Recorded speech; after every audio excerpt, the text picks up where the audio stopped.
Servus, Glück auf und jetzt willkommen zum zweiten Teil der Reaction zur Pressekonferenz vor dem Champions League Achtelfinale. Hinspiel zu Hause gegen Bayern 04 Leverkusen. Diesmal mit unserem Chefcoach Vincent Kompany. Und wie immer der Hinweis, bevor wir reingehen, wenn euch gefällt, was ihr hier seht, lasst gerne ein Abo da. Damit unterstützt ihr einfach das, was ich hier so tue. Und jo, ihr verpasst halt auch kein Video, ne? In diesem Sinne, gehen wir mal rein in den Bums. Bayer Leverkusen jetzt mit Vincent Kompany, dem Cheftrainer vom FC Bayern München, und euren Fragen bitteschön. Torben Hoffmann für Sky. Vincent, was macht die Spiele gegen Xabi Alonso so, ja, ich sag mal, kompliziert, und mit welcher Herangehensweise rechnest du auch mit dem Gegner? Man macht sich am Vorfeld sicherlich Gedanken, wie der Ansatz sein kann, vor allem auch nach dem letzten Spiel in der Bayer Arena, wo es... Macht natürlich Sinn, das jetzt auch zu äußern. Wenn es irgendwie strategische Dinge wären, würde man die natürlich jetzt nicht äußern. Ja. Er wird wahrscheinlich sagen, dass es wurscht ist, dass Leverkusen beides spielen kann und wir auf beides reagieren müssen, beziehungsweise auf uns schauen müssen und unser Spiel durchbringen müssen. Dann doch ein bisschen mehr in Leverkusens Hand lief. Ja, es bleibt immer ein Spiel zwischen Bayern München und Bayer Leverkusen. Und ich und Xabi Alonso können morgen den Ball nicht beeinflussen. Ich glaube, man hat zwei... Naja, man kann es schon beeinflussen als Trainer.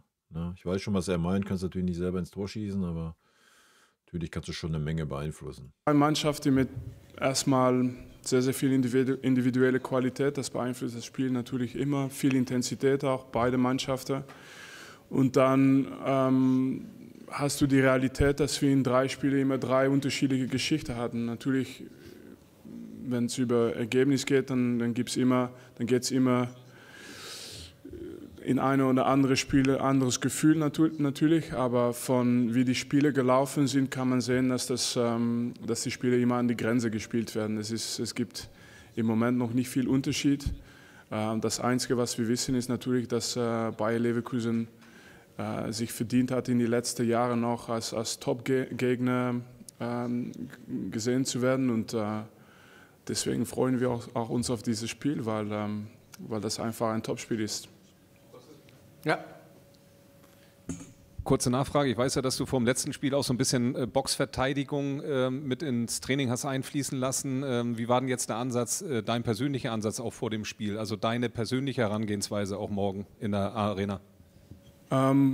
Ja, zum Spiel morgen werde ich noch nicht zu viel sagen, aber ich hab's immer gesagt. Und ich will jetzt auch konsistent sein mit was ich von PK Nummer 1 gesagt habe bis jetzt. Ich glaube, ich habe immer, weil die Frage war eigentlich immer über Pressing, wenn man irgendwann tief verteidigen muss. Und ich habe dann deutlich gesagt, wir haben eigentlich kein Problem damit, wenn es mal passiert, dass wir tief verteidigen müssen, ohne Problem, aber die anderen sollen sich das verdienen. Und das ist halt passiert in diesem Spiel auswärts, dann haben wir das gemacht und deswegen haben wir, glaube ich, auch in diesem Moment auch Ergebnisse geholt. Aber es ist nicht so, dass man... Fängt ja schon wieder an, dieses Spiel schön zu reden, Alter. Ich kriege einen Kackreiz, sag ich euch, wie es ist. Ja, wir hatten keine Mittel. Ja, wir standen hinten drin. Aber nein, wir haben es nicht gut gemacht. Wir haben mit ganz viel Glück kein Gegentor bekommen. Nochmal. Ja, ich brauche nur 3 Szenen. Das sind die beiden Lattenschüsse und das ist in der, was weiß ich, vorletzten Minute, wo wir jetzt den Ball ein paar Zentimeter neben den Pfosten setzen. So alle anderen Sachen habe ich noch gar nicht mit einberechnet. Ja, da können wir nicht davon reden, dass wir es stark gemacht haben und gut gemacht haben. Opa hat es gut gemacht, der hat ein gutes Spiel gemacht. Alles andere war schlecht.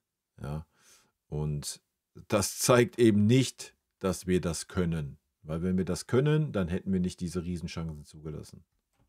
Von Anfang an sagt, nur das wollen wir machen. Nein, es hat manchmal zu tun mit Spielmomentum. Aber wir sind zu Hause und unser Ziel ist immer, das Beste zu leisten, was wir können. Wir gehen nicht in dieses Spiel rein mit dem Gedanken, lass uns jetzt ein bisschen weniger machen und dann nächste Woche ein bisschen mehr. Nein, nie. Ja, das wäre auch fatal, wenn das die Einstellung wäre. Das ist Julian Wolf. Da brauchst du ja nur, ich meine, lass mal das Spiel in Leverkusen dahingestellt, ja. Guckt euch nur unsere Statistik auswärts in der Champions League an. Also, da sollte man, wenn man zu Hause spielt, schon vorlegen, Alter. Für die Welt an der Reihe. Ja, hallo Trainer. Eine Frage zum Personal. Wie sieht es aus bei Joshua Kimmich? Sah im Training, glaube ich, ganz gut aus. Ist er wieder bei 100% und gibt es sonst noch Updates zum Personal? Danke. Ja, für dieses Spiel bist du immer 100%. Das ist gar keine Frage. Aber das Einzige ist natürlich, sie haben natürlich gesehen, dass Pavlovic nicht da war. Der ist krank. Was ist das denn auch für eine hohle Aussage? Ja, für dieses Spiel bist du immer 100%. Dass Kimmich dieses Spiel zu 110% spielen will, ist doch klar. Aber was bringt das, wenn seine Leistungsfähigkeit bei 80% liegt? Und hoffentlich ist er bald wieder dabei. Letzte Reihe, Marc Gabel für RTL, bitte. Also Pavlo morgen nicht am Start. Das können wir schon mal festhalten. Hallo Herr Kompanie, jetzt ist das bei dem Spiel natürlich auch, schauen alle ganz besonders auf die Youngstars beider Mannschaften, auf Jamal Musiala, auf Florian Wirtz. Jamal hat mehr Tore und ein bisschen bessere Zweikampfquote. Florian Wirtz hat viel mehr Torvorlagen und ist deutlich öfter im Strafraum oder stößt in den Strafraum. Was fasziniert Sie so an beiden Spielern und was können beide auch möglicherweise noch voneinander lernen? Voneinander weiß ich nicht. Ich glaube, wie jeder Spieler musst du deinen eigenen Weg gehen und nur das ist wichtig, deine eigene Entwicklung. Ich habe es auch vorher gesagt, es ist für Deutschland natürlich überragend, dass die zwei Namen, die Sie genannt haben, dass die beide deutsch sind und irgendwie wird es immer gut sein für Deutschland, wenn beide es gut tun. Und natürlich hoffen wir, dass wir morgen als Mannschaft die Qualitäten von Leverkusen lösen. Und dass wir morgen auch nicht nur als Mannschaft, aber dass wir morgen auch die beste Leistung bekommen von unseren individuellen Spielern. Sie haben natürlich schon gemerkt, ich habe eigentlich keinen Bock zu antworten auf die Frage. ich rede jetzt, aber ich soll einfach nichts sagen und sagen. Versuchen wir es mit. Ich versuche respektvoll zu sein, aber Jungs, andere Frage. Okay. Das sind gute Fragen. Ja? Ich meine, ich würde vielleicht die gleiche stellen, aber trotzdem, vielleicht würde sie das Gleiche spüren, wenn sie in meinem Stuhl sitzen würden. Genau. Eine Fachfrage, Selig von der Deutschen Presseagentur, Klaus Bergmann. Herr Kompanie. Ich bin gespannt. Ja. Wie sehr muss man beide Spiele denken in der Vorbereitung auf so ein Spiel?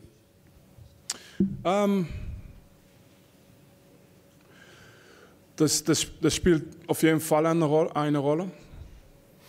Und das darf man natürlich nicht aus die Augen verlieren, aber die Realität ist, wir spielen auch morgen zu Hause. Und das braucht auch seine eigene Mentalität. Wenn wir zu Hause sind, sind wir zu Hause. Wir haben natürlich auswärts den gleichen Anspruch. Das wird nichts ändern, aber Das ist richtig, weiß schon, worauf er hinaus will. Aber ja, wenn wir uns ich habe es ja gerade schon gesagt, unsere Auswärtsleistungen sind halt teilweise schon wild gewesen. Von daher sollten wir das Spiel morgen schon irgendwie gewinnen, denke ich. Das sind auch Faktoren, die eine Rolle spielen, ohne jetzt zu sagen, dass es dass morgen alles oder nichts ist. Das ist nicht so und das wissen wir auch. Nee, und ich glaube, Manu hat was dazu gesagt.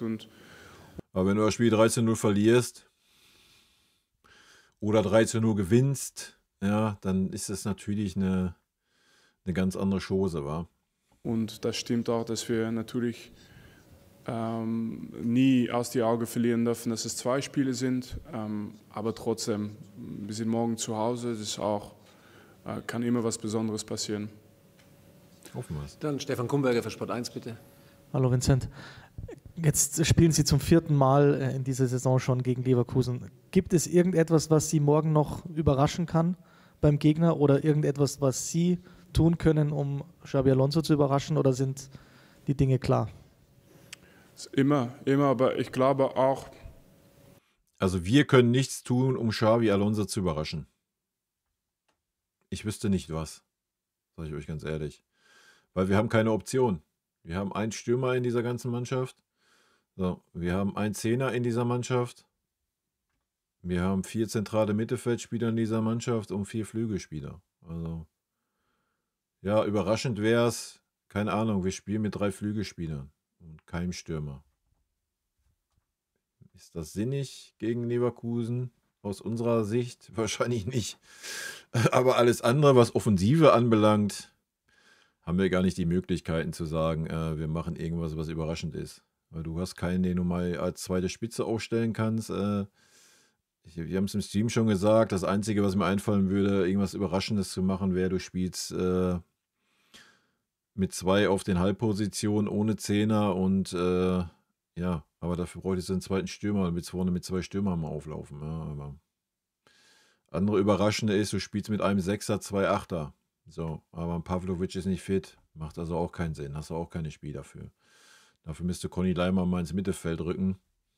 Das wäre dann wirklich eine Überraschung, ja. Müsstest du natürlich auch auf einen Spieler verzichten, ne? Vorne, wenn du mit 2 Achtern spielst. Ja, keine Ahnung. Also ich denke nicht, dass wir so viele Optionen haben. Vor allen Dingen haben wir so viele Optionen. Ja, wir haben auch keine Optionen einstudiert diese Saison bisher. Also es würde mich überraschen, wenn wir anders spielen würden, wie in unserem 4-2-3-1-System. Wenn es von draußen aussieht, dass viel passiert, trotzdem sind ganz oft Details, die ändern. Und ja, die Spiele waren, wie ich gesagt habe, immer an die Grenze bis jetzt. Und das heißt auch, dass eigentlich taktisch in den letzten 3 Spielen einfach ganz, ganz viel passiert ist. Das hat teilweise auch das Spielmomentum beeinflusst natürlich. Aber ja, gespannt, was wir machen. Wir haben unseren Plan, wir haben unsere Vorbereitung gehabt. Und ja, deswegen sind diese Spiele so interessant, weil man kann eigentlich so viel planen, wie man will, aber letztendlich, wenn es über die Linie geht, dann müssen die Spieler das machen. Nikolaus Linner für die Bild-Zeitung, bitte. Hallo Trainer, Anschlussfrage eigentlich. Wenn Sie sich die letzten 3 Partien gegen Leverkusen anschauen und die analysieren, auf was wird es aus Ihrer Sicht morgen ankommen? Was kann man vielleicht optimieren, besser machen als in den ersten 3 Versuchen, um diese starken Leverkusener zu schlagen? Weil es eigentlich so extrem auf die Details gegangen ist in jedes Spiel, will ich eigentlich ganz wenig dazu sagen auch, weil ich glaube wirklich, dass die 3 Spiele total unterschiedliche Geschichte hatte von Spielverlauf. Das ist richtig. Was unterschiedlich ist das Ergebnis natürlich. Aber wie man gesehen hat, das Spielverlauf kann man beeinflussen, aber letztendlich die Ergebnisse, es ist ganz eng im Moment und es war immer. Und ich erwarte auch nicht so extrem ein großes Unterschied in die nächsten 2 Spiele, aber man weiß natürlich nie und das ist was, ja, das ist, warum ich jetzt sage, dass es natürlich in die Details, bis in die Details, dass wir eigentlich nicht jetzt zu viel weggeben wollen, auch nicht. Ja. Davor der Kollege Michael Schröer auch für Bild-Zeitung, bitte. Hallo Vincent, gleich bei mehreren Spielern von Leverkusen, unter anderem Xhaka und auch Wirtz, droht bei der nächsten gelben Karte eine Sperre. Ist das etwas, was bei Ihnen im Kopf eine Rolle spielt, diesen Spielern vielleicht doch mal eher einen Foul anzuhängen? Ich glaube, wie gesagt, es könnte sein, dass es vielleicht bei den genannten Spielern eine Rolle spielt, aber von unserer Seite, man hat schon diese Faktoren auf jeden Fall, dass wir wissen, du musst in jedem Zweikampf da sein, du musst in jeder Situation alles versuchen, damit deine Mannschaft entweder kein Gegentor bekommt oder einen Vorteil bekommt. Ja? Und das heißt, es gibt einen Moment auch, wo du nicht alles immer unter Kontrolle hast, nicht für deine eigenen Spieler, nicht für die anderen Spieler, aber ich glaube, wichtig ist halt, dass wir total großes Fokus haben auf was wir machen können und was danach passiert. In diesen Spielen kann sehr viel passieren. Ja, irgendwie nein hätte sich anders angehört, ja. Ich denke, natürlich hat man das auf dem Schirm und natürlich ist das ein Faktor und natürlich wird man versuchen, da vielleicht ein bisschen zu provozieren, dass da jetzt nicht provozieren irgendwie, was weiß ich, mit Beleidigung oder sowas, aber wenn da so ein Musiala ist, der da ins Dribbling geht gegen so einen Spieler, provoziert er allein schon damit, wenn er es gut macht, dass man ihn halt nur halten kann oder sowas, ja. Das könnte schon eine Rolle spielen im Hinblick aufs Rückspiel, gar keine Frage, weil das natürlich 2 Schlüsselspieler sind bei Leverkusen, da brauchen wir uns ja alle nichts vormachen. Von daher bin ich sehr gespannt, wie die das teilweise angehen werden, ne? Ja, wir werden sehen. Okay, gibt es noch Wünsche, Anregungen? Nein. Nee. Danke, Jungs. Dann vielen Dank, Bis bis morgen. Servus, ciao. Ist auch alles gesagt zu dem Spiel, wa? Denke ich. Was soll es da noch? Beide Trainer wissen, was auf sie zukommt, denke ich. Vinny vielleicht ein bisschen weniger wie Xavi, weil Leverkusen schon ein bisschen variabler ist wie wir. Da weißt du nicht, gehen sie wieder die Taktik, wir stellen uns erstmal hinten rein in München und glauben an unsere Stärke im Rückspiel. Kann sehr gut sein, ich bin sehr gespannt. Die Frage ist, zu wie viel Risiko sind wir dann bereit? Ja, auch das wird interessant zu sehen sein. Wenn wir aber das Auswärtsspiel im Kopf haben, denke ich, wäre die Mannschaft gut beraten, damit morgen auf Sieg zu spielen und ja, einen Sieg mitzunehmen nach Leverkusen. Aber klar, wer weiß, es ist halt 2 Top-Mannschaften, ja. Viel wird von den Einzelspielern abhängen, hat Vinny ja auch gesagt, von den Einzelcharakteren und wie die performen. Aber natürlich auch, wie das Kollektiv funktioniert und natürlich, ja, die Tagesform. Die Tagesform ist der entscheidende Faktor, ja, und die Fitness, meiner Meinung nach. Gut, Leute, rot-weiße Grüße gehen raus. Werden wir gleich im Taktikfuchs noch ein bisschen drüber quatschen. In diesem Sinne, haut rein. Vielen lieben Dank für euren Support hier auf dem Kanal. Bis dann. Tschüssi. Vielen lieben Dank für euren Support hier auf dem Kanal. Und in diesem Sinne, gute Freunde kann niemand trennen.